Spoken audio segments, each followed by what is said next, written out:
नमस्कार, आप देख रहे हैं जनस्पर्ध, आपके साथ मैं आंचल श्रीवास्तव। आज हम बात करेंगे नवरात्रि के समापन और दुर्गा विसर्जन की अनोखी परंपरा के बारे में। जैसे जैसे नवरात्रि का पर्व समाप्त होता है, श्रद्धालु मां दुर्गा को उनके वैभव और शक्ति के लिए धन्यवाद देने के लिए विसर्जन करते हैं। इस वर्ष यानी 2025 में दुर्गा विसर्जन का शुभ मुहूर्त 2 अक्टूबर गुरुवार को सुबह 6:15 से लेकर 8:37 तक रहेगा। दुर्गा विसर्जन सिर्फ मूर्ति को जल में डालने का नाम नहीं है, ये एक आध्यात्मिक यात्रा है जिसमें हम मां दुर्गा को धन्यवाद देते हैं, उनसे आशीर्वाद लेते हैं और अगले वर्ष के लिए अपने मन में नया संकल्प करते हैं। इस दिन श्रद्धालु पहले देवी मां की प्रतिमा के सामने दीपक और धूप जलाकर विधिवत पूजा करते हैं। इसके बाद फूल, अक्षत, लाल चुनरी और नारियल अर्पित कर भक्ति भाव प्रकट किया जाता है। भोग अर्पित करने की परंपरा भी इस दिन का अहम हिस्सा है। माता रानी को हलवा, पूरी, खीर, नारियल और ताजे फल भोग के रूप में चढ़ाए जाते हैं। इसके बाद आरती की जाती है और माता से क्षमा प्रार्थना की जाती है कि अगर पूजा में कोई भूल हो गई हो तो उन्हें क्षमा करे। यही वो पल है जब भक्त अपने मन की शांति और संतुलन की कामना करता है।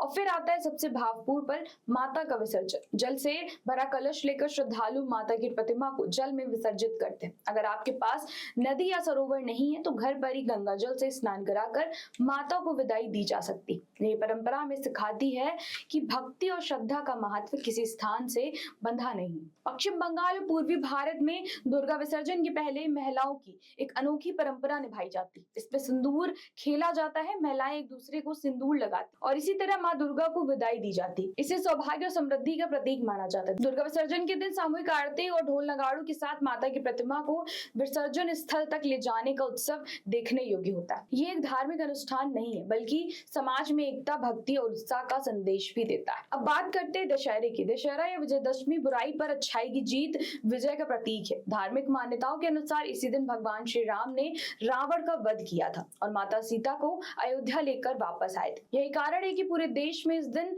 रावण दहन के आयोजन होते हैं। पुतला जलाने की परंपरा केवल प्रतीकात्मक नहीं है बल्कि ये हमें अपने भीतर छिपी बुराइयां, अहंकार, लालच और ईर्ष्या को समाप्त करने की प्रेरणा देती है। बच्चे, युवा, बुजुर्ग सभी इस पर्व को बड़ी श्रद्धा और उत्साह के साथ मनाते हैं। मेले, झांकियां, सांस्कृतिक कार्यक्रम और विशेष आरती इस दिन को और भी खास बनाती है। इस अवसर पर हम सभी अपने प्रियजनों को शुभकामनाएं देते हैं और सकारात्मक ऊर्जा फैलाते हैं। इस साल 2 अक्टूबर को आप भी सुबह जल्दी उठकर मां दुर्गा का विधिवत पूजा पाठ करें, उनका भव्य विसर्जन करें और साथ ही दशहरे के दिन बुराई पर अच्छाई की जीत का संदेश अपने जीवन में उतारें। याद रखिए, ये पर्व केवल उत्साह नहीं है बल्कि आत्मसंयम, भक्ति और नए संकल्पों का पर्व है। आप सभी को जनएक्सप्रेस की टीम की ओर से दुर्गा विसर्जन और विजयदशमी की हार्दिक शुभकामनाएं। मां दुर्गा की कृपा आप सब पर बनी रहे और आपकी जिंदगी में सुख, समृद्धि और स्वास्थ्य का आशीर्वाद बना रहे। धन्यवाद।